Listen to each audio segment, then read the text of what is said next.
इच्छा में निष्ठा। अपने लक्ष्य को प्राप्त करने के लिए मनुष्य को अपनी रुचि और शक्ति के द्वारा जितना कर सकता है उतना करना चाहिए, परंतु करने में बेईमानी, आलस्य और प्रमाद न करें। इच्छा प्रबल रखें, इच्छा सच्ची होनी चाहिए और निष्ठा भी रहनी चाहिए। यदि निष्ठा है तो वह वस्तु दैवी शक्ति से प्राप्त हो जाती है। निषाद पुत्र एकलव्य की इच्छा हुई कि मैं अर्जुन के समान धनुर्धर बाण विद्या में निपुण बनूं। उस काल में परशुराम जी को छोड़कर द्रोणाचार्य के समान इस विद्या का ज्ञाता कोई नहीं था, परंतु परशुराम जी सिखाते नहीं थे। इसलिए एकलव्य द्रोणाचार्य से सीखने का दृढ़ निश्चय करके उनके पास गया। द्रोण के आने का कारण पूछने पर उसने अपना मंतव्य निवेदन किया। द्रोण ने कहा कि मैं अर्जुन को वचन दे चुका हूँ कि तुम्हारे समान किसी को सिखाऊंगा नहीं।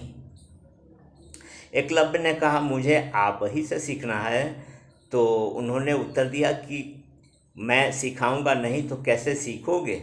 फिर एकलव्य ने द्रोण का विग्रह मन में बैठाया, निश्चय पक्का, श्रद्धा पक्की, और जंगल में जाकर अपनी कुटिया में मिट्टी की द्रोण की मूर्ति बनाकर उसके सामने प्रतिदिन प्रयोग करे और कहे कि आपकी कृपा से मेरा यह प्रयोग सिद्ध हो जाए।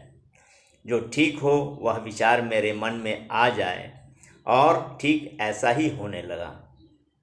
जब वह निपुण हो गया तो एक दिन कहीं जा रहा था तो कुत्ते भौंक रहे थे।